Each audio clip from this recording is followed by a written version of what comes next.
छोटा सा बालक, वो स्कूल जाता था, एवरीडे स्कूल जाना, और उसके जो प्रिंसिपल थे, जो लोग थे, और वो देखा कि बच्चा कमज़ोर है, पढ़ नहीं पा रहा, अच्छे से पढ़ नहीं पा रहा। तो उसकी मम्मी को बुलाया गया स्कूल में, प्रिंसिपल ने बुलाया कि आपका जो बच्चा है और पढ़ नहीं पा रहा इस तरीके से, और उसको एक लेटर लिख के दे दिया गया, पत्र लिखा उसको कि आपका बच्चा काफ़ी कमज़ोर है और वो इस स्कूल में नहीं पढ़ सकता, है ना। और वो बच्चे को लिख के दे दिया था कि आप अपनी मम्मी को जाके बता देना ये लेटर। उसमें लिखा हुआ था सारी चीज़ें कि आपका बच्चा काफ़ी कमज़ोर है, मानसिक तौर पर ठीक नहीं है, तो इसे किसी ऐसे स्कूल में पढ़ाए जहाँ पर सारे कमज़ोर बच्चे पढ़ते हैं और जो मेंटली इतने स्ट्रांग नहीं है।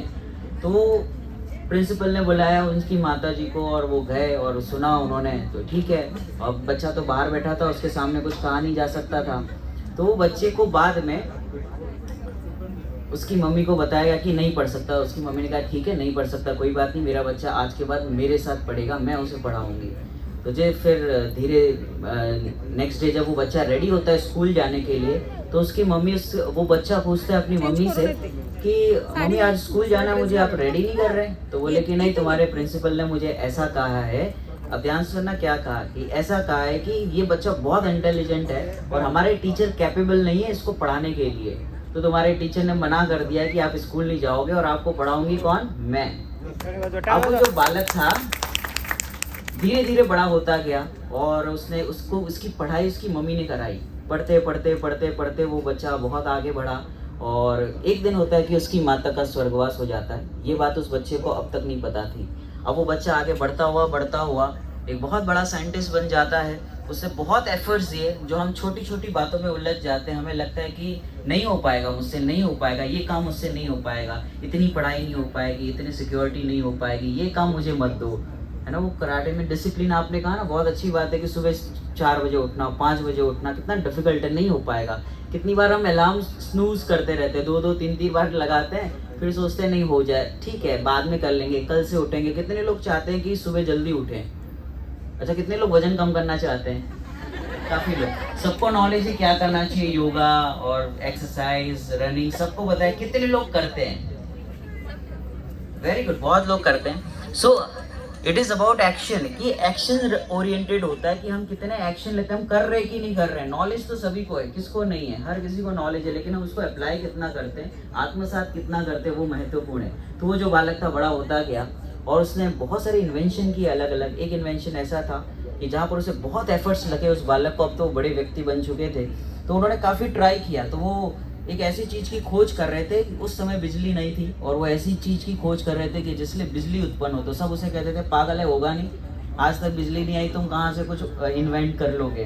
तो उसने काफ़ी मेहनत की, करते करते कितनी बार ट्राई किया कोई बता सकता है? 1 बार, 2 बार, 3 बार, 10 बार, 100 बार, कितनी बार ट्राई किया?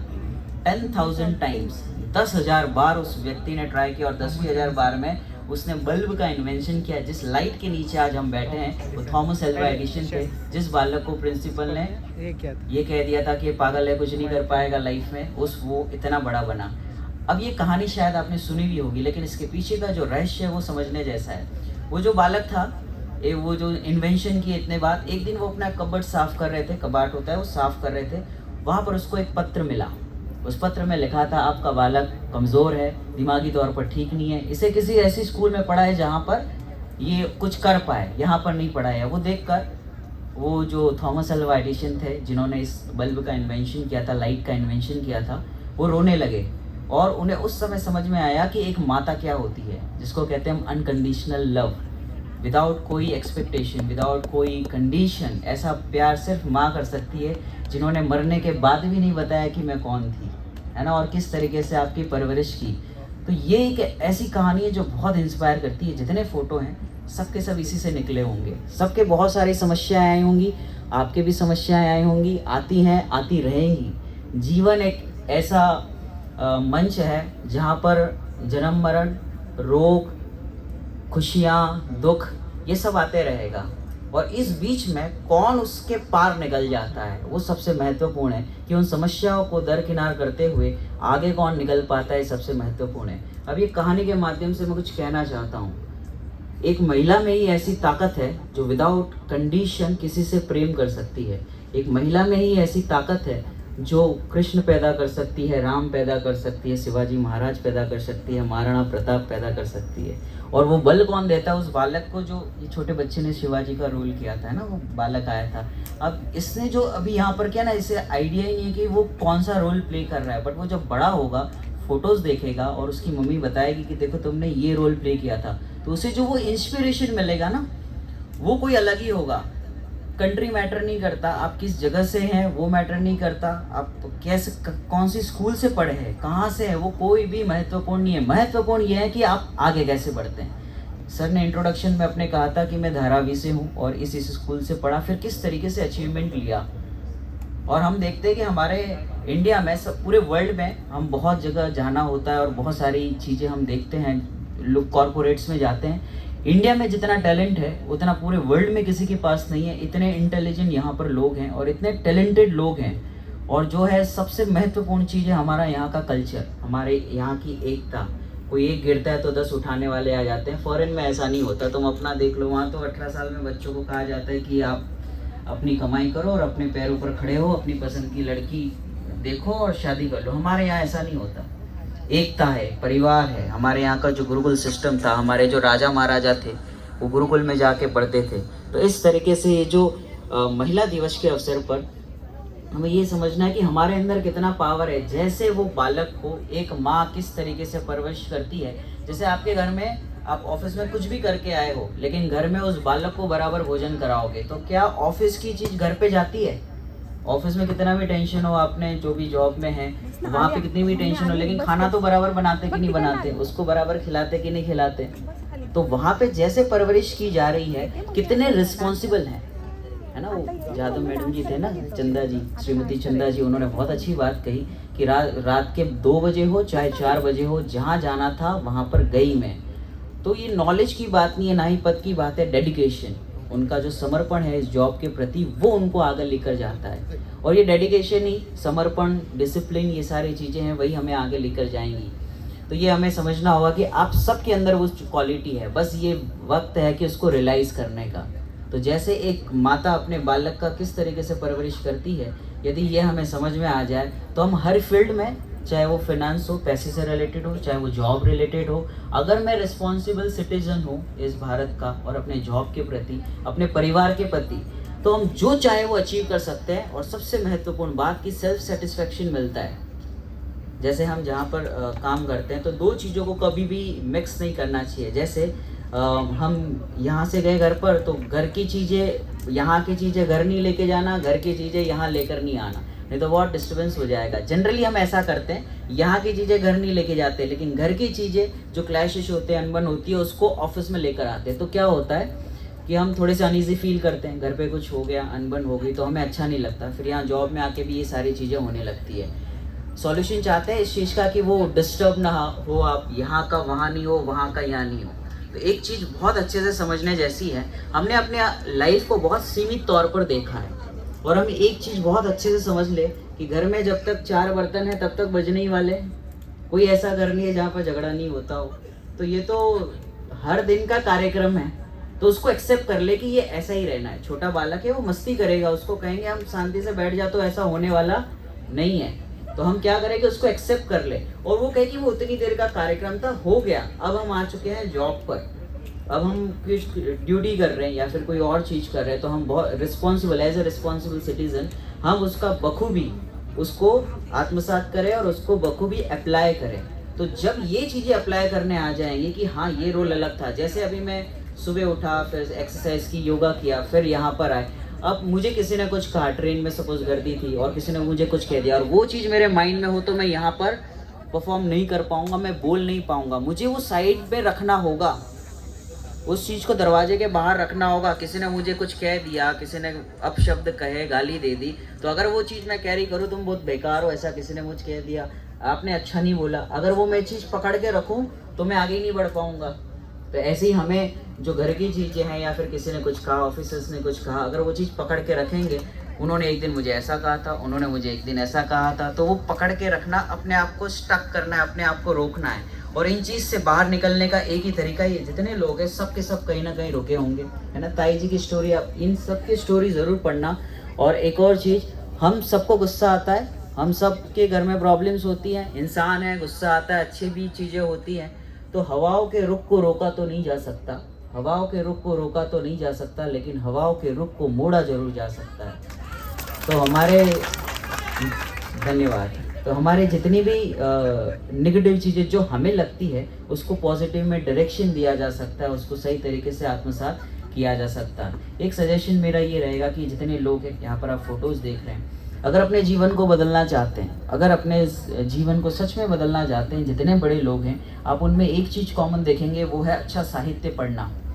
सोशल मीडिया जितना भी होता है, इंस्टाग्राम, व्हाट्सअप, फेसबुक, इससे आपको अच्छा तो फील कराएगा, एंटरटेनमेंट है, थोड़ी देर के लिए ठीक है, लेकिन उससे ज़्यादा प्रोग्रेस कुछ नहीं मिलने वाला है। किसी और की ज़िंदगी देखकर बेड पे लेटे लेटे सोते सोते प्रोग्रेस नहीं होगी, उठना होगा। आपने योगा के बहुत सारे वीडियोस देखे होंगे, वो एक्सरसाइज कर रहा है। अभी हमने कराटे का देखा, तो देख के तो कुछ नहीं होना है ना, करना पड़ेगा। जो चीज़ें सिखाई तो वो चीज़ डेवलप होगी। तो हम सोते सोते ऐसा सोचे कि ये चीज़ हो जाएगी, तो ऐसा तो पॉसिबल है नहीं, एक्शन लेना पड़ेगा। तो एक सजेशन ये है, एक बहुत अच्छी चीज़ आती है, न जाने कब कौन कहाँ किसको ठुकरा दे, न जाने कब कौन कहाँ किसको ठुकरा दे, एक पुस्तक ही है जो सबको अपना ले, एक पुस्तक ही है जो सबको अपना ले। तो अपने जीवन में किताबें बहुत पढ़ना, किताब एक ऐसी चीज़ है, हम अपने दोस्तों से कहेंगे या फिर कहीं बाहर जाके कहेंगे तो हो सकता है वो लीक हो जाए, हो सकता है सॉल्यूशन न मिले, लेकिन पुस्तक हमेशा समाधान करती है। जैसे हमें अन्ना हजारे जी हुए, है ना, उनकी एक पिक्चर आई थी, है ना, और उन्होंने उनका जीवन भी इसी तरीके से बदला था। स्वामी विवेकानंद जी की पुस्तक पढ़ी, वो तो सुसाइड करने वाले थे और उन्हें लगा कि नहीं, कुछ करना चाहिए, जीवन अनमोल है, तो उन्होंने पढ़ना स्टार्ट किया। तो साहित्य एक ऐसी चीज़ है, आप जिनका भी चाहे आप पुस्तक, जो भी आपको ऑटोबायोग्राफीज होती हैं, आत्मकथाएं होती हैं, उनको ज़रूर पढ़ें। रोज़ के कम से कम 10 से 15 पेज पढ़ना ही चाहिए। न्यूज़पेपर से ज़्यादा, न्यूज़पेपर में तो कोई इन्फॉर्मेशन होती है, लेकिन हमारे खुद के डेवलपमेंट के लिए, खुद की ग्रोथ के लिए पुस्तक ज़रूर पढ़नी चाहिए। तो जितने भी लोग हैं ये सारे, ये आगे कैसे बढ़े, इन्होंने किस तरीके से, कितनी समस्याएं होंगी। ये मेरी कॉम की अगर आप स्टोरी सुने, कुछ सामान्य परिवार से हैं, किस तरीके से आगे बढ़े होंगे। सबके जीवन में कष्ट, संकट बहुत होते हैं और वो किस तरीके से आगे बढ़ते हैं, तो इसको हमें बहुत अच्छे से समझना होगा। एक और बात जो मैं कहना चाहूँगा यहाँ पर, दो चीज़ को कभी मिक्स नहीं करना, अपने जीवन को इस डायरेक्शन में लेके जाना, अपना समागम अच्छा रखना, संगति बहुत मैटर करती है। आपका ग्रुप, आपके फ्रेंड सर्कल बहुत मायने रखता है कि वो आपको, आपके जो बुरा समय था उसमें साथ में थे कि नहीं थे। अच्छे समय में तो सभी साथ देते हैं, पर बुरे समय में कौन साथ दे पाता है, ये सबसे बड़ी बात है। और उसको कभी नहीं छोड़ना और हमेशा दूसरों के लिए खड़े रहना। तो ये ऐसी चीज़ें, बहुत सारी चीज़ें हैं डिस्कस करने के लिए। महिलाओं के लिए तो मैं अगेन यही कहूँगा कि आपके लिए तो क्या कहें। जब मुझे मुकुंद जी ने इनवाइट किया, कहा कि आपको महिला दिवस पर आकर बोलना है, तो जब मैंने सोचा मैं क्या बोलूँ, सब बड़े बड़े लोग हैं इतने, और मैं एज में आप सभी से छोटा हूँ, फिर भी आप शांति से सुन रहे हैं, बहुत बड़ी बात है मेरे लिए। और जब मुझे ये कहा गया कि महिला दिवस, तो महिला जब शब्द कहा गया तो मेरे दिमाग में एक ही चीज़ आई, मम्मी दिखी मेरी। ये महिला एक ऐसी है जो अनकंडीशनल, मतलब कोई कंडीशन नहीं, और इतना प्रेम से, हर किसी की माँ ऐसी होती है, और वो अनकंडीशनली किस तरीके से अपने बच्चे की परवरिश करती है। अगर वो क्वालिटी मेरे अंदर आ जाए, वो जिस तरीके से अपने बच्चों का जो गलतियां हैं उसको नज़रअंदाज करती है, उसको डांटती है, फटकारती है, जैसे बने वैसे उसको एक बड़ा इंसान बनाने में कोशिश करती है और अपने सारे एफर्ट्स देती है। अगर ये क्वालिटी, इतनी क्वालिटी मेरे में आ जाए, तो न जाने मैं कहाँ से कहाँ निकल जाऊँ। कोई सक्सेस पाना हो तो मैं आसानी से कर सकता हूँ। क्यों? क्योंकि वो समर्पण भाव, जो डेडिकेशन है, जो हमारे कमियां हैं उसको मैं साइड में कैसे रख के, जो अच्छाइयाँ हैं उसको मैं कैसे डेवलप करूँ और आगे बढ़ूँ। तो हर महिला में वो ताकत है, एक इंसान को भगवान बना सकती है, एक पत्थर को भगवान बना सकती है। एक जितने भी बड़े लोग हुए, मैंने पहले भी कहा कि जितने बड़े लोग हुए, चाहे वो सचिन तेंदुलकर हो, लता मंगेशकर जी हो, मोदी जी हो, जितने बड़े बड़े लोग हुए, उनमें उनकी माता का बहुत बड़ा रोल है। और ऐसा साइंस कहता है, रिसर्च किया गया है कि जो लोग अपने माता पिता से दूर रहते हैं या अपने माता पिता का रिस्पेक्ट नहीं करते, या फिर उनसे कुछ अनबन चल रही है, या फिर किसी ऐसी जगह पर रखा है जहाँ नहीं रखना चाहिए, वो अपने जीवन में हो सकता है पैसा बहुत कमा ले, लेकिन उनके जीवन में शांति कभी नहीं मिलेगी। तो अपने माता पिता से कनेक्ट रहना बहुत ज़रूरी है। और अब जितनी महिलाएं हैं उनमें जो ताकत है बस वो रियलाइज़ हो जाए कि हाँ, I am something and I can do everything, मैं कुछ भी कर सकती हूँ और मैं जीवन में बहुत आगे बढ़ सकती हूँ। इस तरीके से वेलकम कीजिए इनका। देखो किस तरीके से सारे कॉस्ट्यूम्स पहनकर आगे रेडी है। ओके, सो एक अंतिम बात बोलकर मैं अपना यहीं पर समापन करूँगा। बहुत अच्छी लाइन्स आती है, न जाने कितनी तकलीफ़ों को नज़रअंदाज करते हुए, न जाने कितनी तकलीफ़ों को नज़रअंदाज करते हुए आप अपने गृहस्थ की भूमिका निभाती हैं। न जाने कितनी तकलीफ़ों को नज़रअंदाज करते हुए आप अपने गृहस्थी की भूमिका निभाती हैं। सलाम है उन सभी माता, बहन और बेटी को जो एक घर को स्वर्ग बनाती है। तो इस तरह धन्यवाद, बहुत बहुत धन्यवाद मुझे आपके बीच आकर। सच में जेन्युइनली बहुत अच्छा लगा कल्चर देखकर और आप लोग की एनर्जी देखकर, आप खुश होकर। कोई सोफिस्टिकेटेड नहीं है, लाइक सुनना है, बैठना है। तो मैं सभी से इंस्पायर हुआ, सर जी आपसे, आप सभी के डांस परफॉर्मेंस से। जितने यहाँ स्पीकर हैं, एंकर हैं, बहुत अच्छा बोलते हैं, ऐसा लग रहा है कि ट्रेंड है सारे। तो थैंक यू सो मच, बहुत बहुत धन्यवाद, आपने मुझे यहाँ पर बुलाया। Thank you so much. आप सभी को वापस से महिला दिवस की शुभकामनाएं। जय हिंद, जय महाराष्ट्र।